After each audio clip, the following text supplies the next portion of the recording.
everybody. So today we have the RYOBI Expandit RYSST44 Weedwacker. Now that won't be the model for every part because every part of this thing has a different model number, but if yours looks like this, odds are this is the Weedwacker that you have. It's electric, you plug it in, you better have a long extension cord. So you can see from the top here, this piece has gotten completely worn to the point where there's almost no grooves. You can't use a little tool on it anymore, it's just destroyed. And I'm getting the impression that it doesn't feed the line like it should anymore because I use way too much of it. So what we're gonna do is replace this sucker today. So you grab these little tabs here like you normally would. They tell you not to do this when you're winding it because the string should just go right through where these little arrows are. But the longer you use it, the more you realize this gets slightly shifted as you use it. And no matter how many times you put the string through one side, it's never gonna find that line. So you have to hit those fins, take the thing off, hold it up. I end up taking it out. You can see there's still a little bit of line in there, not much. I end up taking this out, putting the line through the actual eye, through the other eye, out through this hole, and then pull it cinched like that.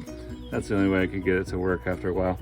Anyway, this one is done. It sucks, it's had its time. So we're gonna take this off. We ordered this part, this replacement part through Amazon. It's got the top and the springy deal.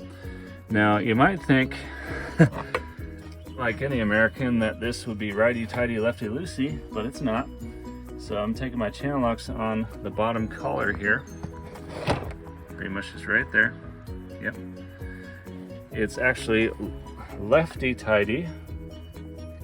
Yes, lefty-tighty, righty-loosey. So we're gonna do it reverse. I'm turning it clockwise to undo it. There we go. It's actually coming off. There it is. The old one gone. Now I'm gonna put the new one on. And you're seeing this in real time as we're doing it. As my wife pointed out, it's an all thread on the bottom there.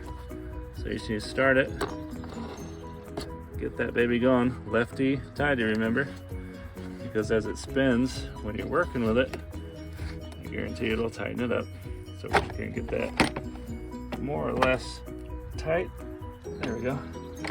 That's on there. This is, shoot, why don't I just drop the new thing? That'd be great. This is the new part. Looks like it used to when it was new. We're gonna put that on top. It just snaps in, and there you go. You're all set to go again. Obviously the winding process is the same as when you started. So I have about a 6 foot wingspan. I do 1, 2 extensions. Now they might recommend more, but I found this to work as far as amount of string goes. Now because this is a new one, you should be able to put the line through. Once this is lined up with the eye holes, we should be able to wind this through there and have it come out the other end. Yeah, it's funny, it's not. Try on this side. So even when it's new, this is not the greatest design. Oh, we got it.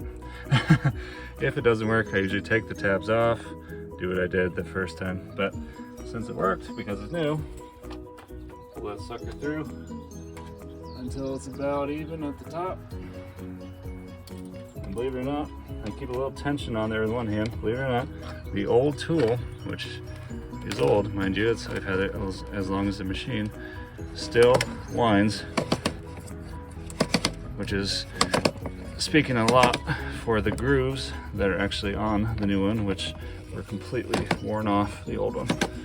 So just wind that sucker until each end is about even.